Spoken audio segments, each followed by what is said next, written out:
coup cette conférence. On va passer un peu plus de 40 minutes ensemble. Je me présente, je m'appelle Gaëlle Sepcha, je suis formatrice hébergement chez Stello Formation depuis 3 ans maintenant, et plus particulièrement dans les métiers de l'accueil et de la réception, notamment en hôtellerie. Si je suis avec vous aujourd'hui, puis avec Liliane qui m'accompagne, qui est une de nos apprentis, une de nos élèves au centre de formation, elle nous parlera un petit peu de son parcours tout à l'heure et nous expliquera un peu comment ça se passe chez Stello, mais aussi dans son entreprise. On va développer tout ça.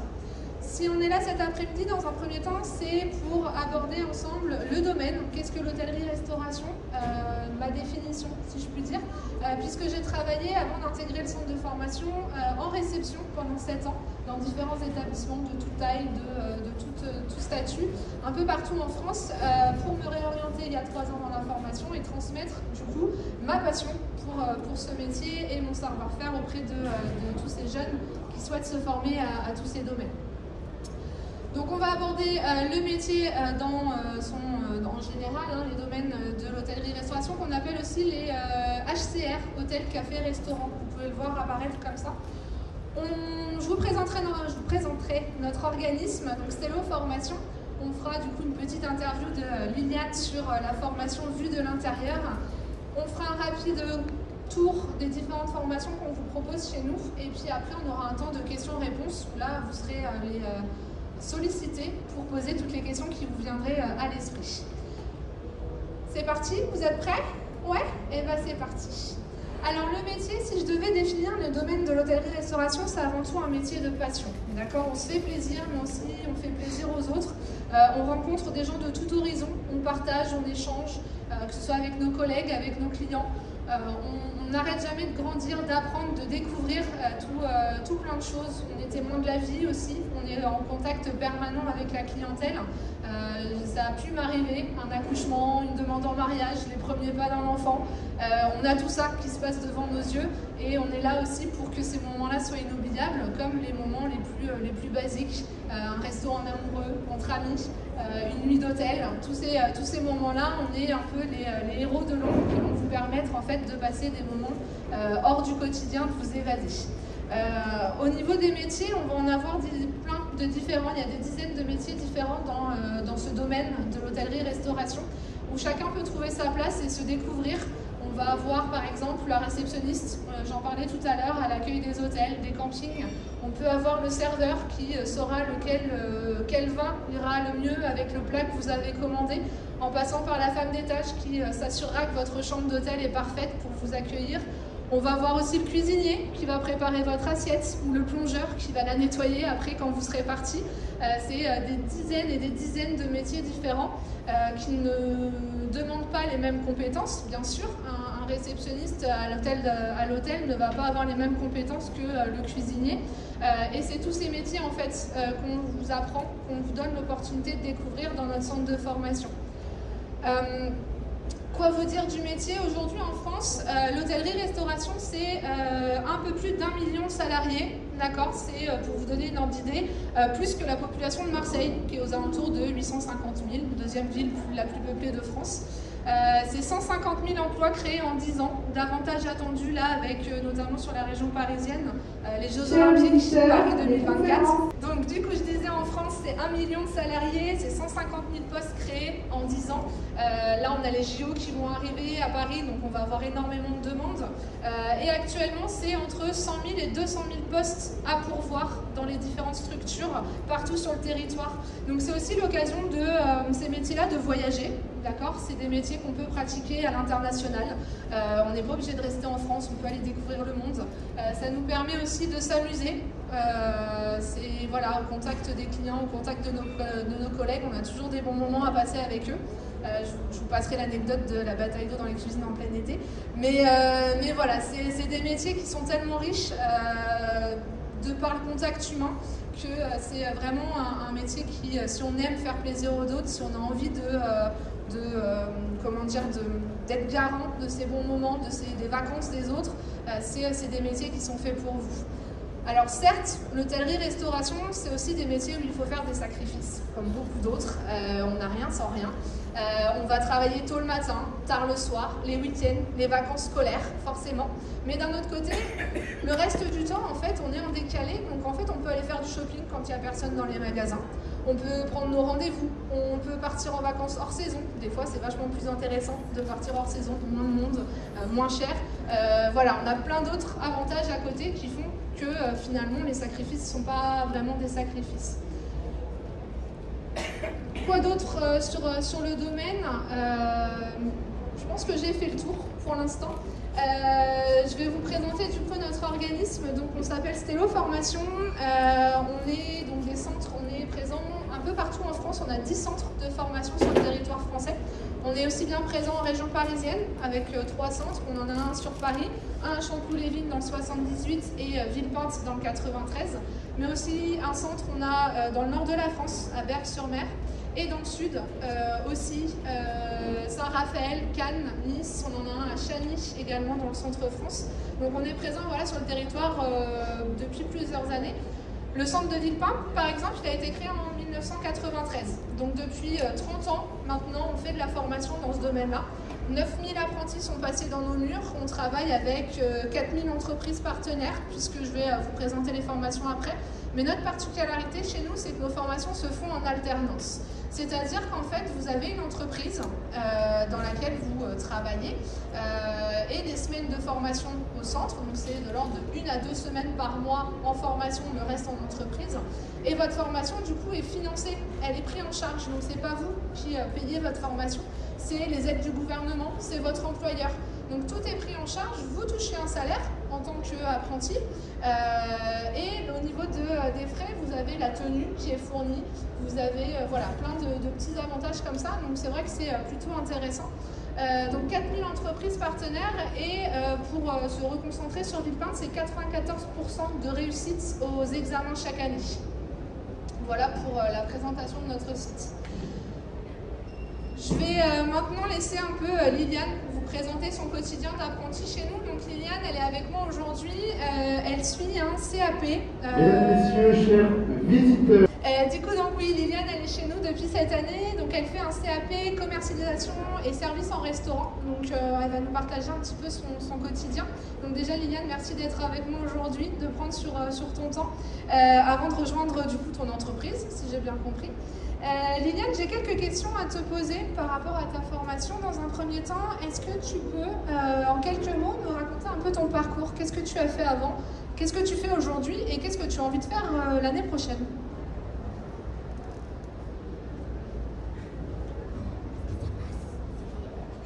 Alors, auparavant, je faisais un BTS en immobilier. Bon, sauf que je trouvais que ça ne me correspondait pas. Et j'étais dans le domaine de la restauration déjà depuis 2 ans et demi. Et ça me plaisait bien, donc je me suis dit pourquoi pas. Ouais. Ok. Désolée, j'ai une petite fois. Et donc je me suis dit pourquoi pas rester directement dans ce domaine-là et essayer de voir comment je pourrais évoluer. Et c'est ainsi que j'ai décidé de commencer la formation. Et il m'a été proposé le CAP en commercialisation et services en hôtel, café, restaurant. Toujours pas? Donc, Liliana, je vous entends pas. Posez le micro sur le tonton. Posez le micro sur le tonton. Tu vas bien? Merci. Ah, ok, désolée. Donc, je disais, j'ai décidé de commencer la formation. J'ai un bac général déjà auparavant. Et donc pour intégrer le BTS, management en hôtellerie-restauration, il me fallait forcément les bases. Donc j'ai commencé le CAP. Je suis censée le faire en 2 ans, mais comme j'ai le bac général, je le ferai qu'en 1 an pour avoir juste quelques techniques et étant donné que je suis déjà dans le domaine et pouvoir poursuivre après. L'année prochaine, quels sont les projets? L'année prochaine, c'est d'intégrer justement le BTS en management hôtellerie-restauration. Merci. Donc tu nous disais que du coup tu travaillais déjà dans l'hôtellerie par le passé. C'est pour ça que tu avais décidé de t'orienter vers le CAP que tu vas faire en 1 an. Est-ce que tu penses que l'accès au CAP est possible sans avoir d'expérience en restauration avant, sans avoir déjà des techniques de base en salle notamment, puisque c'est ton domaine? Bien sûr, l'accès est propice à tout le monde parce que déjà il s'agit d'un apprentissage, donc c'est pas apprendre quelque chose. Donc que vous ayez des bases ou pas, vous avez la possibilité d'intégrer justement ces formations. Merci. Ma question suivante, c'est qu'est-ce que la formation t'apporte aujourd'hui que tu n'avais peut-être pas forcément ce que tu avais l'année dernière, du coup, quand tu travaillais juste en restauration? Je dirais que la formation aujourd'hui me permet d'acquérir beaucoup de connaissances, surtout au niveau technique. Donc, par ma façon maintenant de serveuse, ma façon de dresser une table, servir un plat à un client, et aussi d'acquérir certaines connaissances sur sur les vins, les viandes. Non, je pas. Désolée. Alors, je dirais d'acquérir beaucoup de connaissances techniques, surtout sur la façon de faire. Merci beaucoup. Est-ce que tu pourrais nous raconter une journée type au centre de formation? Comment ça se passe, par exemple, une journée où tu es en travaux pratiques? Alors, en travaux pratiques, généralement, on vient le matin pour apprêter la salle. Donc, dresser les tables, faire les remontées de câbles et apprêter le service du midi parce qu'en école, on a une restauration d'application. Donc, on a la possibilité de recevoir les personnes extérieures qui viendront manger ce qui a été cuisiné par nos apprentis, justement, en école. Petite précision sur le restaurant d'application, effectivement, on a 3 espaces de service au sein de l'école. On en a un en restauration collective qui s'occupe de nourrir en fait tous les jeunes qui sont à l'école au centre, donc tout ce qui est préparé et consommé sur place. On a un service type brasserie et on a le restaurant d'application qui est en semi-gastronomique où là, effectivement, c'est des plats plus élaborés, un service à table, entrée, plat, dessert, vin, accord, mets et vin. Donc effectivement, Liliane peut être amenée à servir au niveau de ce restaurant-là. Et en cuisine, c'est aussi des apprentis en cuisine. Voilà. Merci Liliane. J'aimerais savoir aussi ce qui te plaît dans ton métier. Ce qui me plaît dans mon métier, c'est la relation clientèle.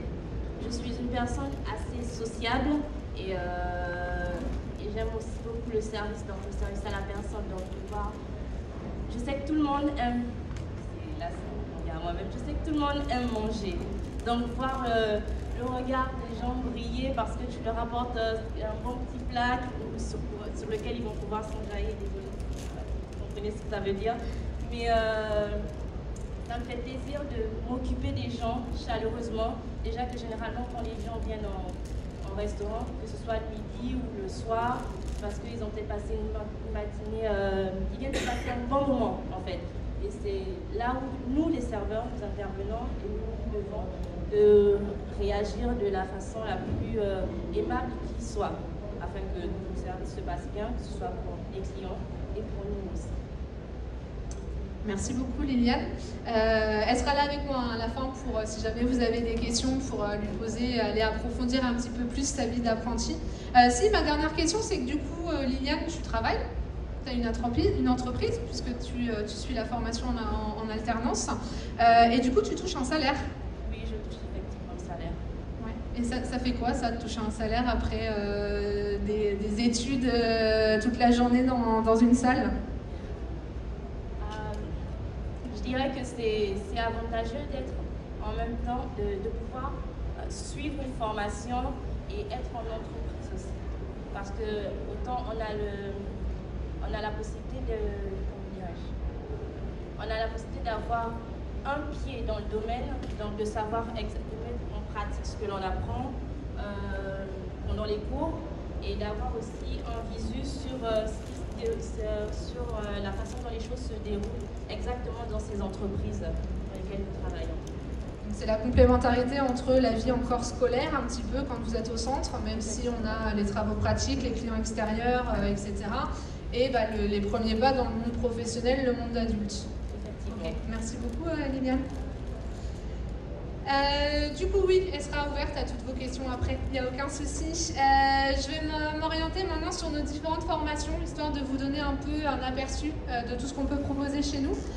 N'hésitez pas, surtout après, si vous voulez discuter d'un diplôme ou d'une formation en particulier, on est sur le salon, juste à la sortie, et on sera très content de vous accueillir pour approfondir et vous donner toutes les clés pour plus tard. Au niveau des formations, donc on a différents niveaux, d'accord? On va commencer avec le niveau 3, et dans ce niveau 3, on va retrouver le CAP cuisine, le CAP commercialisation et services en restaurant, le diplôme que prépare Liliane aujourd'hui. On va avoir également le CAP production et services en restauration, le CAP pâtisserie, qui est une nouveauté cette année, le titre pro cuisinier. Donc il faut savoir aussi que, je vais continuer la liste, hein, mais on a deux types de diplômes. On a des diplômes qui sont régis par l'éducation nationale et on a des diplômes également qui sont certifiés par le ministère du Travail. D'accord ? Les prérequis ne vont pas être les mêmes en fonction des diplômes que vous allez choisir, s'ils dépendent du ministère du Travail ou de l'Éducation nationale. On y reviendra un peu plus tard. Toujours dans ce niveau 3, donc on était au titre pro cuisine, titre pro serveur, on va avoir également le titre pro agent de restauration, pardon.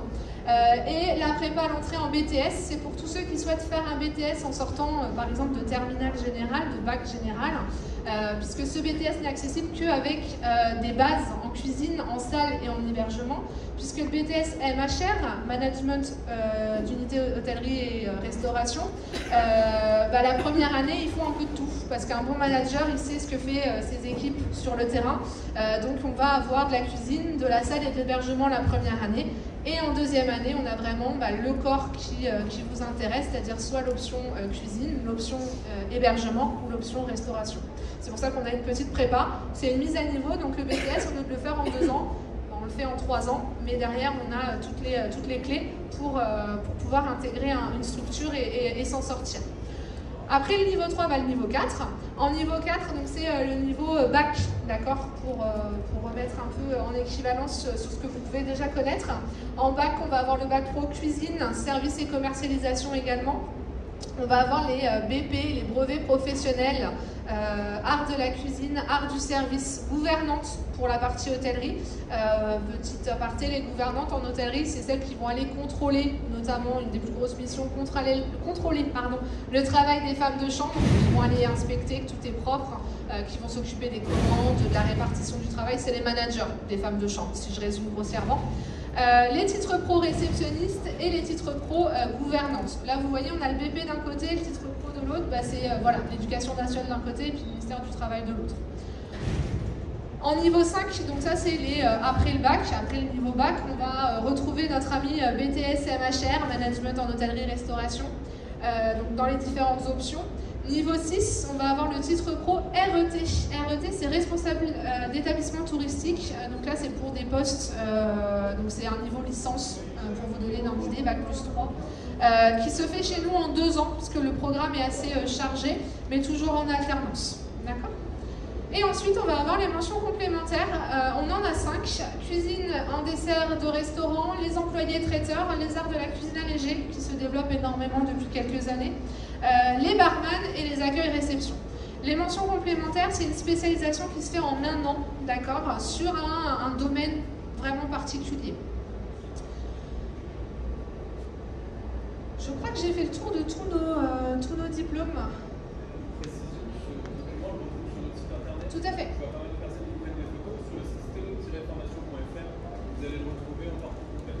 Oui, je voulais terminer par ça. Effectivement, on est présent sur Internet. Je ferai un rapide tour de nos pages, de nos sites à la fin, avant de passer aux questions-réponses. Parfait. En tout cas, merci beaucoup pour votre attention. Je vais du coup vous inviter, si vous avez des questions, à vous les poser. On sera ravis d'y répondre. Et comme je le disais, effectivement, on est présent sur Internet via les réseaux sociaux, Instagram, Facebook, TikTok, YouTube, etc.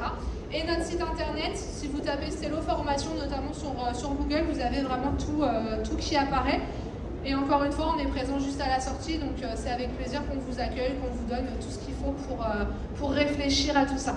Est-ce que certains ont des questions, que ce soit Liliane ou à moi? Oui. Une seule question. Oui. Toutes les formations se font en alternance ou il y en a vraiment comme un lycée traditionnel? Alors, toutes nos formations se font en alternance, sauf 2 ou 3 où c'est de la formation continue avec 2 périodes de stage obligatoires pour valider. De toute façon, ils ne pourront pas accéder à l'examen s'ils n'ont pas assez de stages. Je pense notamment au titre pro gouvernante, par exemple. Lui, ça va être de la formation continue avec 2 périodes de stage de 4 et 6 semaines avant d'intégrer l'examen final. Est-ce qu'il y a d'autres questions? Bonjour. J'ai une question. Moi, j'ai mon fils qui est en 3e. Est-ce que, par exemple, au courant de la période de janvier à juin 2023, peut-être un petit peu avant, vous accueillez éventuellement des élèves de 3e sur 1 ou 2 jours pour qu'ils se rendent compte de ce que c'est? Alors, ça c'est quelque chose qu'on essaye de mettre en place. Pour l'instant, c'est pas encore organisé. Par contre, en attendant, on a différentes journées portes ouvertes sur le centre avec une visite du centre. On a des apprentis dans toutes les spécialités qui sont là, des démonstrations, voilà, où ils peuvent échanger, ils peuvent voir un peu tout ce qui se fait, que ce soit avec le corps enseignant, enfin l'équipe pédagogique ou les apprentis, et oui, visiter le centre pour se faire un peu une idée. Mais pour l'instant, on n'accueille pas de jeunes sur 1 ou 2 jours, actuellement en tout cas. Alors la prochaine, c'est le 4 février sur le site de Villepinte. Oui. Après, sur les différents sites, enfin sur le site internet, vous pouvez retrouver les différentes portes ouvertes sur nos différents sites. À savoir qu'on ne fait pas toutes les formations sur tous nos sites. Certains vont être spécialisés, donc à voir après effectivement la formation qu'ils souhaitent. Je précise également, si vous voyez du coup par rapport à la distance Villepinte, il faut savoir qu'on a un hébergement sur Villepinte qui est accessible pour ceux qui souhaitent suivre une formation chez nous. On les accueille du lundi au vendredi avec les repas et la nuitée. Donc ça peut être une option également pour ceux qui habitent loin, parce qu'on sait que les transports en région parisienne c'est pas toujours facile, mais on a un hôtel d'application, donc on accueille des jeunes avec plaisir.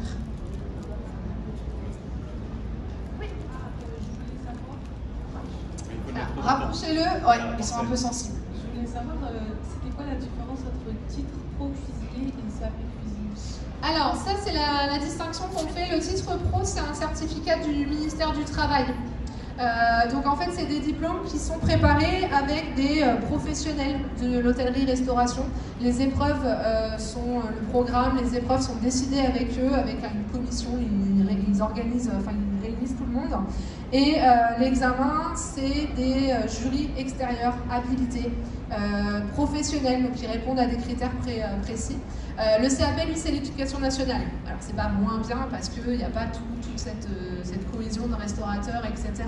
Mais c'est pas régi de la même façon, les épreuves vont pas être les mêmes. Par exemple, le CAP chez nous, on le fait en ce qu'on appelle CCF, en contrôle en cours de formation. Donc en fait, c'est tout au long de l'année, on va vous évaluer. Et c'est ces notes-là qui vont en fait vous donner une partie de votre diplôme. Il reste encore une épreuve en ponctuel à la fin de l'année, en même temps que tous les CAP de France. Mais il y a une grosse partie de la note du coup qui est faite au fur et à mesure de l'année qui s'écoule. Alors les deux en même temps? Non. Non, parce que c'est quand même, vous êtes salarié, vous avez un contrat de 35 heures, donc que ce soit en entreprise ou chez nous, c'est 35 heures. Donc 2 fois 35 heures en une semaine, je vous le souhaite pas. Je vous le souhaite pas. Après, l'équivalence, elle est la même. D'accord? Donc vous sortez, quand vous avez validé votre diplôme, à la fin de l'année, vous avez un diplôme niveau 3. L'un ou l'autre. Les programmes sont relativement les mêmes. C'est juste qu'au niveau des épreuves et de l'organisation et du référent sur le diplôme, c'est pas la même institution. D'accord?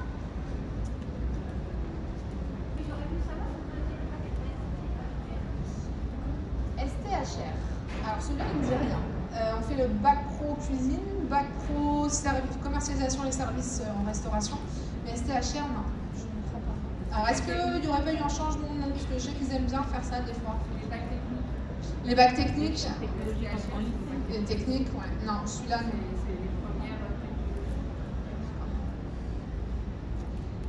D'autres questions?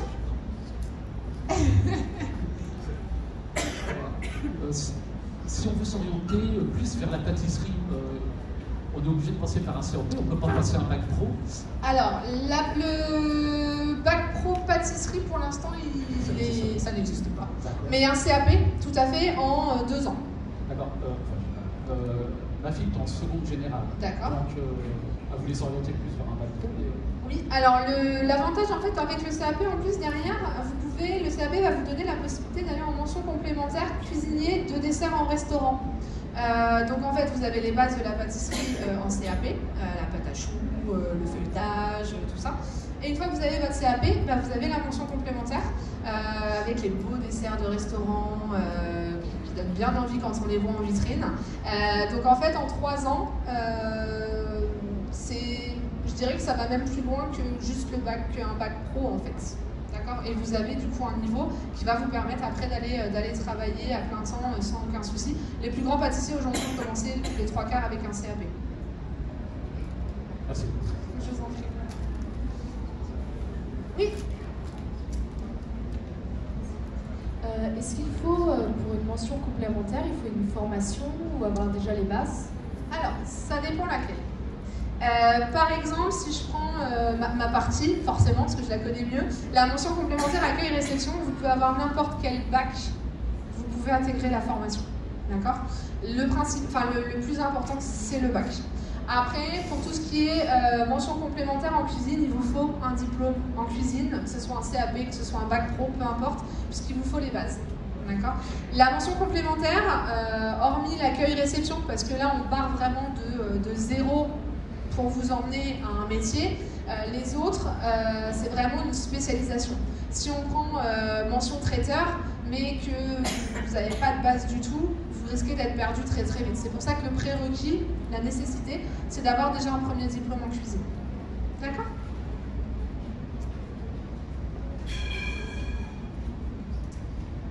Pas d'autres questions? Oui, si. Quelle tranche d'âge d'étudiants vous accueillez? Est-ce que vous en avez qui sont avant le bac? Est-ce que à partir de la 3e? Oui, alors nous, par exemple en CAP, il peut être fait à partir de 15 ans. Donc on va de 15 ans à... après, il n'y a pas de limite d'âge, puisqu'on fait aussi donc, les titres pro, etc. C'est juste au niveau du contrat où ça va changer, puisque comme on est en alternance, de 15 ans à 29 ans, si je ne dis pas de bêtises, c'est un contrat d'apprentissage. Au-dessus de 29 ans, vous passez en contrat de professionnalisation. Donc en fait, il n'y a pas de limite d'âge. À partir du moment où vous voulez suivre la formation, on n'a pas de limite. Mais le minimum, c'est 15 ans, après la 3e.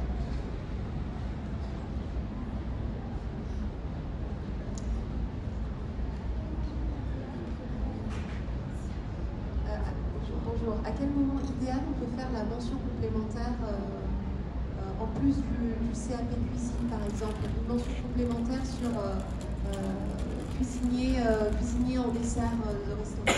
Et ben après le CAP pâtisserie, directement. Oui. Et si on fait un CAP cuisine, par exemple? Alors, en CAP cuisine, vous allez avoir des bases en pâtisserie, mais ce ne sera pas le corps de votre année. D'accord ? Vous allez voir vraiment le basique. Après, à voir. J'ai pas envie de vous dire de bêtises, mais un CAP cuisine, je pense que la mention est possible. Vous aurez peut-être un peu plus de travail à fournir du coup de votre côté pour être Il y aura certainement un peu plus de travail à fournir de votre côté pour arriver à ceux qui auraient fait par exemple un CAP pâtisserie. Donc il va y avoir un investissement beaucoup plus important à avoir pour pouvoir suivre l'année. C'est possible, mais ce sera un petit peu plus compliqué que si vous avez fait un CAP pâtisserie avant. Merci. Une autre question au sujet de la recherche de l'entreprise. En fait, est-ce que vous aidez vos étudiants à rechercher leur entreprise pour l'alternance? Tout à fait. On a une personne dédiée à ça, en fait, dans notre centre, en tout cas à Villepinte et même en général. Je vous le disais tout à l'heure, depuis 30 ans, on a travaillé avec plus de 4000 entreprises. Oui. Donc on a notre base de données, on a un contact permanent avec nos directeurs, les directeurs d'établissement, quels qu'ils soient, et on les aide. Après, le but aussi, c'est qu'ils arrivent dans le monde professionnel, c'est pas de tout leur donner.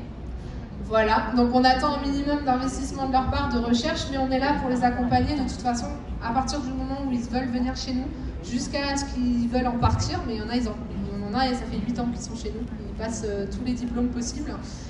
On est là pour les accompagner au niveau de l'encadrement. Je peux vous parler de Villepinte parce que moi j'y suis depuis 3 ans.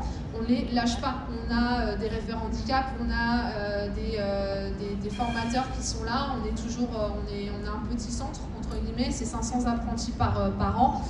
On les connaît tous et c'est vrai qu'on est toujours là pour eux et on va les accompagner. Il y a un problème avec l'employeur, on va être là pour résoudre le problème. Ils veulent changer d'entreprise, et ben on va être là pour discuter avec eux et puis pour changer les entreprises. Et on a vraiment une personne dédiée à ça qui s'occupe vraiment d'aider à trouver des entreprises et à suivre du coup tout ça tout au long de l'apprentissage.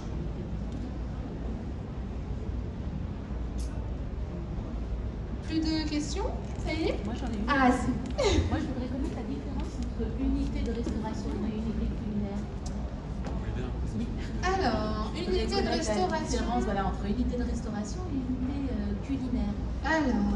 Dans les BTS management. Ah oui, puisqu'en fait l'option A, bon, en fait c'est juste, il y en a une c'est en salle et l'autre c'est en cuisine. Unité de restauration, donc c'est être manager sur la partie restauration, donc des gens qui veulent travailler dans un restaurant, donc ça va être plus la salle, manager, manager les serveurs, les chefs de rang, etc. Et unité culinaire, ça va être en cuisine, donc ça va être gérer les brigades.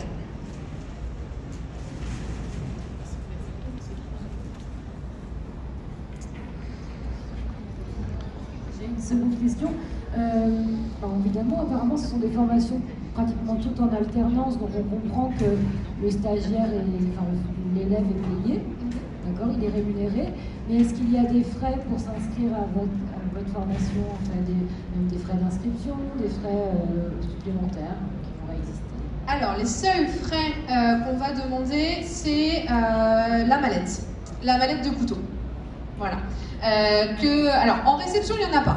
C'est zéro. Réception, il n'y a rien à débourser. Tout est pris en charge par le gouvernement, par les organismes de formation auxquels cotisent les entreprises. Tout est pris en charge. Même l'uniforme.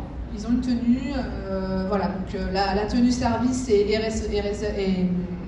réception et la tenue cuisine. Tout est pris en charge, sauf en salle et en cuisine, du coup, notamment le CAP pâtisserie, où la mallette de couteau va être à la charge du jeune, mais c'est une seule fois. C'est-à-dire que s'il fait un CAP, une mention complémentaire, un BTS, il reste 5 ans chez nous, sa mallette, il va l'acheter la première année et il va la garder tout le long de sa scolarité et même après.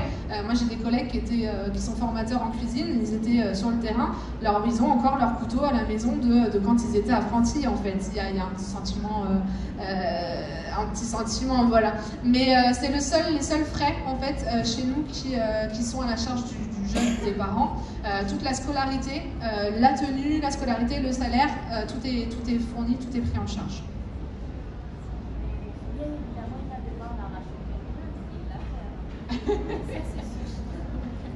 C'est les responsabiliser aussi. S'il perd la cravate, s'il perd le tablier, effectivement c'est assez frais. Mais chaque début d'année, ils ont un trousseau.